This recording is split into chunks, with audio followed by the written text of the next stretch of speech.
نجات دہندہ عیسیٰ علیہ السلام، دی کرائسٹ دی ریڈیمر۔ نجات دہندہ عیسیٰ علیہ السلام، جسے دی کرائسٹ دی ریڈیمر بھی کہتے ہیں، حضرت عیسیٰ علیہ السلام کے ایک مجسمے کا نام ہے جو ملک برازیل کے ایک شہر ریو ڈی جنیرو میں ہے۔ یہ 38 میٹر بلند یعنی کہ 120 فٹ اونچا اور 630 ٹن وزنی مجسمہ ہے جو کہ تیجوکا فاریسٹ نیشنل پارک میں واقع ہے۔ یہ ایک اونچی پہاڑی جو کہ 700 میٹر اونچی ہے یعنی کہ 2300 فٹ، اس کا نام ہے کورکوواڈو۔ یہ اس پر موجود ہے اور اس کا رخ شہر کی طرف ہے۔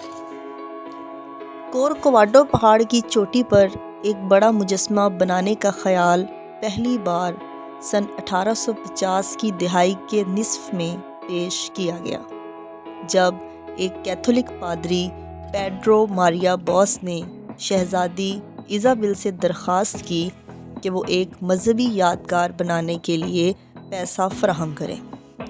شہزادی ایزابل نے اس درخواست کو کوئی خاص اہمیت نہ دی۔ سن 1879 یعنی کہ 1889 میں برازیل ایک جمہوریہ بن گیا تو پھر ایسے کسی خیال کی کوئی گنجائش ہی باقی نہ رہی، کیونکہ آئین میں ریاست اور مذہب کو ایک دوسرے سے الگ کر دیا گیا۔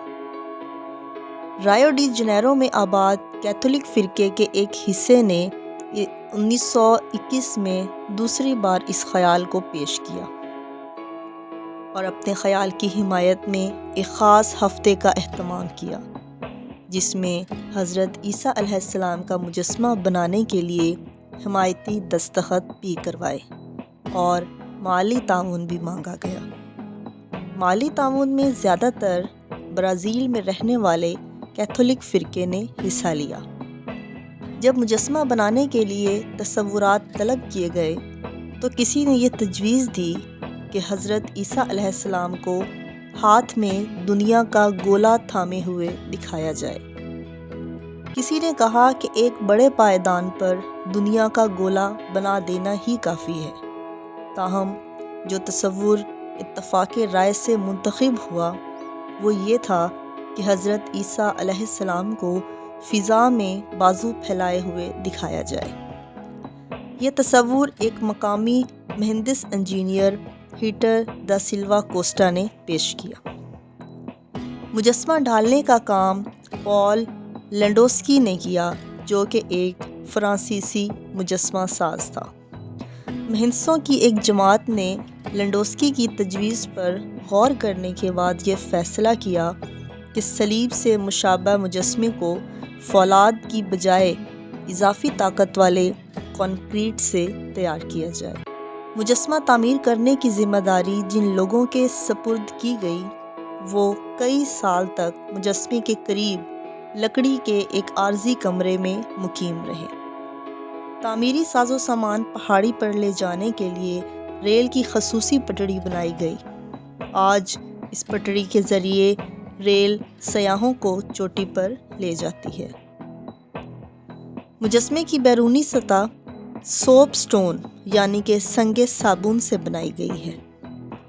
یہ سٹون ایک قسم کا ابرک ہے جو کہ کچے پتھر کی شکل میں پایا جاتا ہے۔ اسے ہاتھ لگائیں تو چکناہٹ یا صابن کا احساس ہوتا ہے۔ یہ چولہوں اور انگیٹھیوں وغیرہ میں استعمال ہوتا ہے۔ یہ اس لیے اس کو بنایا گیا کیونکہ یہ ڈھالنے میں آسان اور پائیداری میں بے مثال ہوتا ہے۔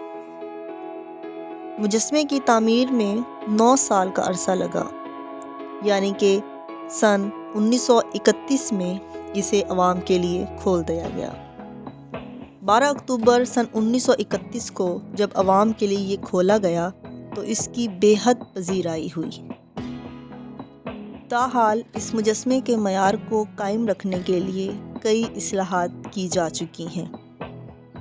اس میں روشنی کے نظام، شیشے والی لفٹ اور برقی زینے کا اضافہ کیا جا چکا ہے۔